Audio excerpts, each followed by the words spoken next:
नमस्कार, मैं अंकित और आप देख रहे हैं आपका यूपी न्यूज़ 10। राजा रघुवंशी और सोनम की शादी बीते 11 मई को इंदौर में हुई। शादी के 9 दिनों बाद दोनों का अपना हनीमून पर जाने का प्लान बनता है और पहले असम गए, जहां कामाख्या देवी मंदिर के दर्शन किए, फिर रुख किया मेघालय का। राजधानी शिलांग से होते हुए चेरापूंजी पहुंचे, जिसे अब सोरा कहा जाता है।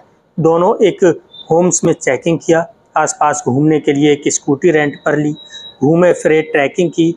इंडियन एक्सप्रेस की रिपोर्ट के मुताबिक 23 मई को सोनम की बात अपने सास से हुई, जिसमें सोनम ने बताया कि वो एक कैफ़े में बैठी है और राजा पहाड़ी के नीचे झरना देखने गए हैं।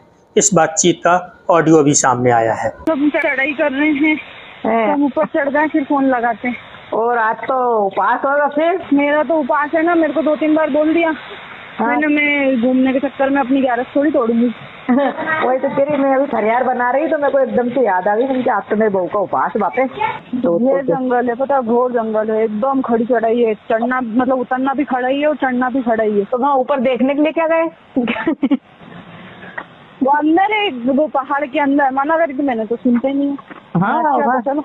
वही तो कह रही, वहाँ क्या देखने पहुँच गए तुम? ये नीचे से देख लेते, झरना देखने गए थे बड़ा वाला।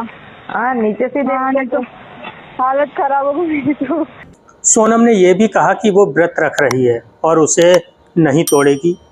कॉल अचानक कट जाती है और इसी दौरान राजा ने भी अपनी मां से बात की। कहा कि पहाड़ पर पहुंच गए हैं, चढ़ाई मुश्किल थी, अब कॉफ़ी पी रहा हूं, लेकिन कॉफ़ी अच्छी नहीं लग रही है तो केले खा रहा हूं। इसके बाद राजा और सोनम दोनों के फ़ोन स्विच ऑफ आने लगे। घर वालों को चिंता सताने लगती है। एक दिन बाद भी संपर्क नहीं हो पाता, जिसके बाद राजा के दोनों भाई विपिन और सचिन और सोनम के भाई गोविंद मेघालय पहुंचते हैं। पुलिस में शिकायत दर्ज कराई जाती है। दोनों खोज भी शुरू होती है। मेघालय की पुलिस के अलावा SDRF सोशल ऑपरेशंस टीम अगले कुछ दिनों तक उसकी खोज करती है।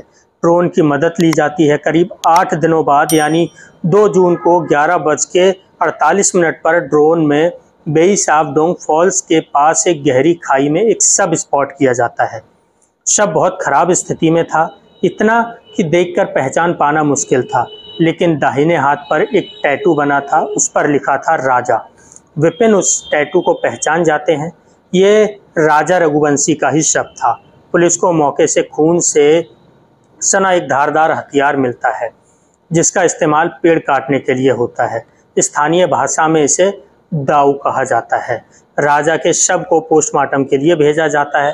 मीडिया में छपे बयानों में ईस्ट खासी हिल्स के SSP विवेक नरीम ने बताया कि राजा की हत्या दाऊ से किए जाने की आशंका है। उन्होंने कहा कि हत्या का मामला है, हमने हत्या और सबूत मिटाने के तहत केस दर्ज किया है। इस हत्या के मकसद जानने में जुटे हैं। वहीं मेघालय के मुख्यमंत्री कोनार्ड संगमा ने भी इस मामले पर बयान जारी किया। कहा कि राजा रघुवंशी की हत्या की पुष्टि हुई है। सवाल अभी भी वही है कि सोनम कहाँ है। राजा का शव तो मिल गया। उधर राजा के परिवार वालों का आरोप है कि उसका पर्स, सोने की चैन, डायमंड ब्रेसलेट और अंगूठी गायब है। राजा के घर वालों का आरोप ये भी है कि पुलिस ने खराब मौसम का हवाला देकर जांच प्रक्रिया में देरी की है, जिससे काफ़ी कीमती समय बर्बाद हो गया।